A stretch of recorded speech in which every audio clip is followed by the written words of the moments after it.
It's her money too, so she bet her own money for me in the Derby. Just I want to make that clear and on the record that Maggie bet her own money. All right. All right. Yep, that's on the record. But yeah, we definitely have Pigoy on. I mean, what do you think about the whole Kentucky Derby? Like the disqualification. What are your thoughts on that? I'm not a huge horse guy, but a lot of people were saying it goes against like the old school rules or whatever. I'm okay with it if it did happen, but it's like how do you have to feel for those people and all those bettors? Like some of the pictures at the Kentucky Derby with those people with their bet slips just like look defeated. Imagine the owners though. I mean, like when they get this like sell the offspring or whatever of that horse or stud them or whatever the hell they call it. I mean, that's like millions of dollars when they have a Derby winner, and I'm sure if it's an objection, I would think you're still going to be able to get a pretty penny. But I mean, that's like that's the difference of that's a lot of money to anybody, and I as much as the bettors, the owners, those guys had to take such a gut punch that day, dude. It was brutal. It was awful. And I mean, I don't know if that's the rules too. Like you can't compare it to like other sports, obviously. Like where heard some people on the radio like, oh, the Rubbin's racing out of the NASCAR effect. Well, that's not NASCAR. This is horse racing, so you can't do that. So yeah, we'll kind of move on. We're jumping all over the place, but that's what this podcast is going to be about. We're going to get into everything because we're doing so many things. We're making DFS lineups. We're getting bets into our bookies. We're betting on horses on our phones. And that's the thing about the gambling world now. It's like once sports gambling gets legalized across America, I mean it's going to be that simple. The DraftKings Playbook app is DraftKings Sportsbook's awesome. FanDuel Sportsbook. There's so many user friendly sites where you can whip out your phone and make some money. It's going to create a lot of jobs. I think a lot more people are going to do it, not full time but pretty damn close. And like we said, we talked on the first podcast, I paid for school that way. You've paid for things for your wife that way. I mean, it's a fun thing to do.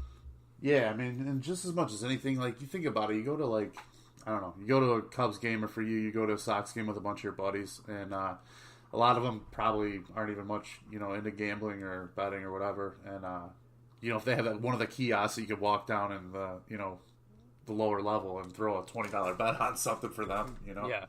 Yeah, it makes whatever. the event you're at much more fun. You're more into it. Right. For me, over the years, every Sox game I've gone to, pretty much I've bet on because number one, they've sucked. So it's kind of hard to root. Like if I'm going to root for anything, it's for me to make more money by me being there, and it's just an added bonus that they win. There you go. My favorite baseball team, but it's going to be interesting. And then we keep bringing up fantasy baseball and more specifically DFS baseball. It's hard to win. Very. It's hard to win.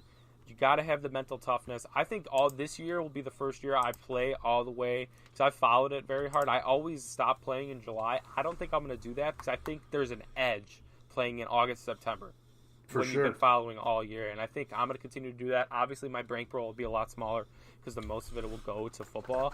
But really quick here, I just want to each of us will give kind of a couple of resources each that we use for DFS baseball on a daily. We'll start with you. Give me one thing you use you couldn't live without.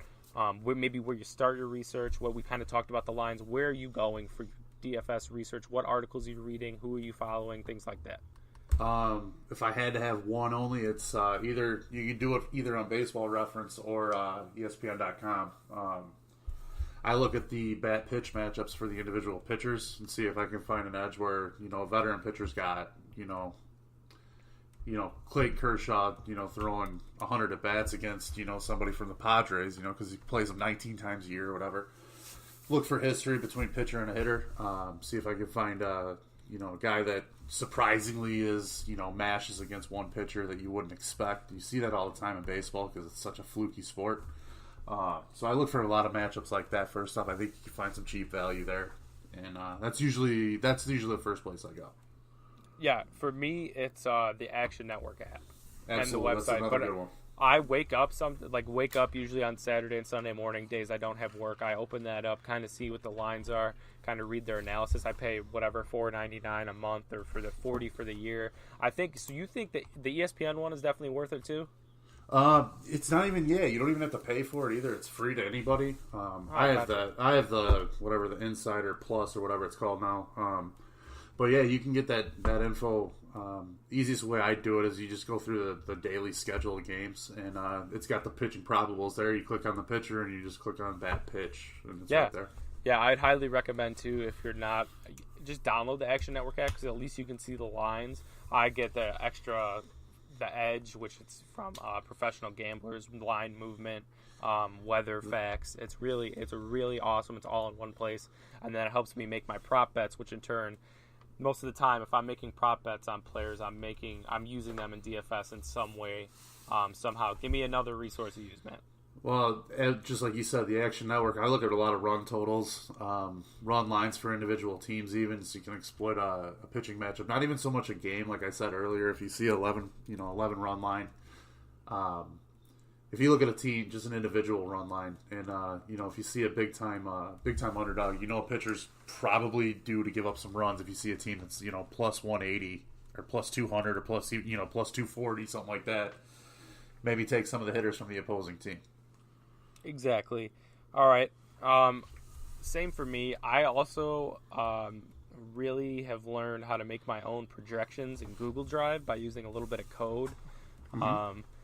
It helps me organize things and kind of get away from where everyone else is kind of steering to. I try to do it maybe after probably 10:30 before I go to bed, look at it. I may look at it again at work, but it gives me a good idea of who's going the next day, who I kind of like in my gut already. And then I look at other people's articles and stuff and kind of see if there's any overlap, and maybe I'm like, that's a player I need to target. But I think, and my projections they're not so much, I word this wrong. They're not projections. It allows me to see the Fangraphs data all together, updated. I get to see K percentage for pitchers and then ISO for batters. I think that's huge.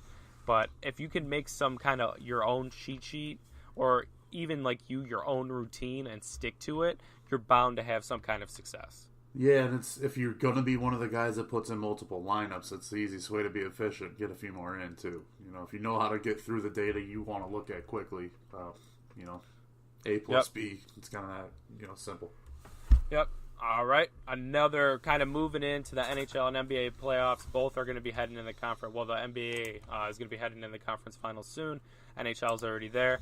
We'll start with the NHL. So I got the Stanley Cup odds right now. Bruins plus 200, Blues plus 200, Sharks plus 275, and Hurricanes plus 400. Who you taking? One or two teams? I already got my bets in, so I'll tell you, but I'll let you go first here. I hate to say it, but I think the Blues are going to do it this year.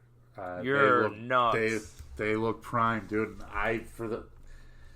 Vladimir Tarasenko just is such a good hockey player, and that dude, you see him coming down the edge. Just when he gets one ripped, it's he's damn near unstoppable.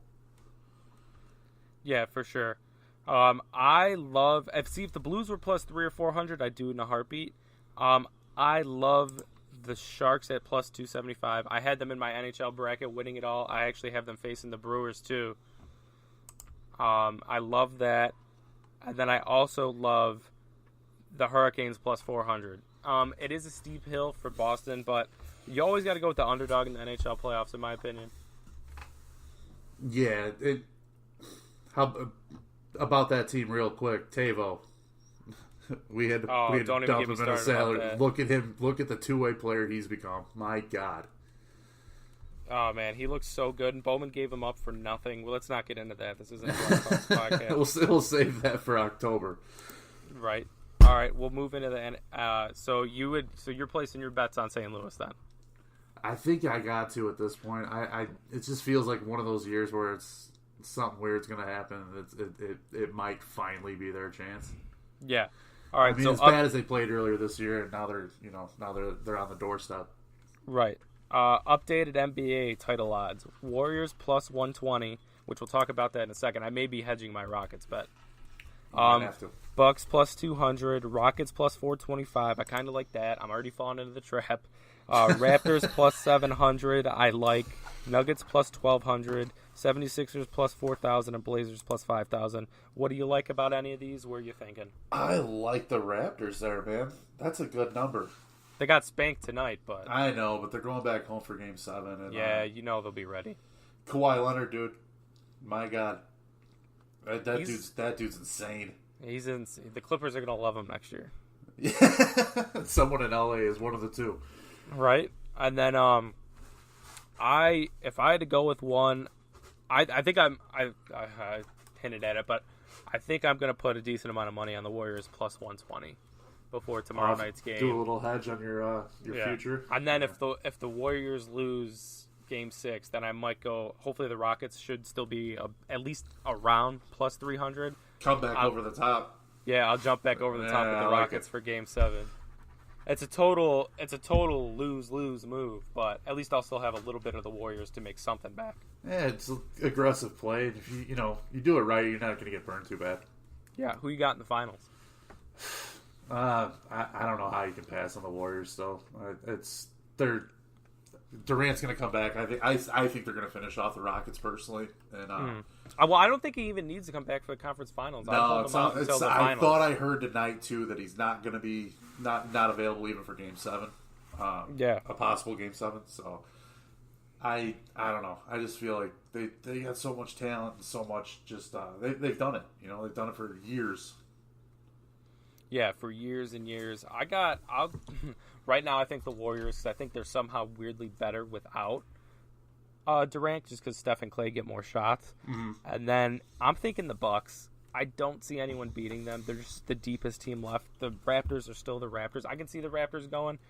I can't see Philly going even if they get past the Raptors. That's just me, though. We'll get into our best bets of the week and weekend as well. Let me pull up my picks because I'm a day behind here. I'm still looking at tonight's odds. Well, you're still into those live odds right now, aren't you? Yeah. I'm looking right now. Tomorrow night. I like to get my bets in early, too. Holy shit. The Rockets are -7. What? I'm hammering the Warriors. Yeah. I'm putting in the bet right now. Warriors +7. It's not even close. Why would you even? There's something fishy about that. Look There's at something. I'd like to see what the bet and money percentage of the on the Action Network is. See now I feel 56 coming in on Golden State. I think I got to lean Houston then. I feel like that's a trap line. Yeah, that's what I was thinking. You start seeing that's a number trap like line. that. There's no reason Golden State should be a 7-point favorite against anybody. No. Rockets are a 7-point favorite. No, I mean a 7-point dog. I'm sorry. Yeah. Excuse me. I think I'm going Houston -7 though. You're gonna take it, huh? You gonna take the bait? No, I think the bait's the other way. No, you're right. No, you're right. You're right. If you're taking, no way. 7 is a huge line. How close this series has been? No game has been won by more than 6 points. I'm going Warriors. I'm keeping my original thing. What do you like? Who do you like in this game? Jeez, that game's such a mindfuck right there. I mean, like really, when you think about it, I'm taking the over too. Golden State is a 7-point underdog against any NBA team. You could combine a few teams, and Golden State shouldn't be a 7-point dog against anybody. You have to take Houston there now. Like the contrarian in me says, you've got to take Houston. See, this is why we're going to go back and forth. I'm going to go back and forth on this all way. I have Warriors +7 locked in. I may hedge it with if it gets like -8.5 or -9 to the Rockets, I'd love that. But if it keeps dropping to like Golden State +5.5, I may go on the Rockets just to hedge it. Yeah, I mean, like the money's split, dude. Action Network says the money's at 48%. Yeah, 48% on Golden State. So like, I like the Golden State.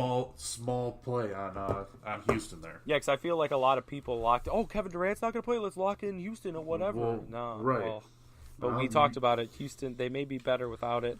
That line's, there's something with that line. I don't know. Somebody knows something. That's all I'm saying. Yep, and that's that's weird. And there's no NHL games tomorrow. Let's see if we got one Saturday. Should be two. Or all right, both of them play Saturday. Sharks -125, game 1 versus the Blues. Where are you going? I gotta give. If I got the Blues winning the series, I gotta win game 1, right? So okay, that's fair. I'm gonna take the Blues there. I hate it. I hate that team so much too. Only 46% of the money coming in on San Jose, so the public loves the Blues like you. Yeah, I'm just gonna go San Jose because I have them. I think these teams are gonna be. They're really evenly matched. Keep in mind Yeah, they they played are. in the conference finals a couple of years ago as well, so they know each other well.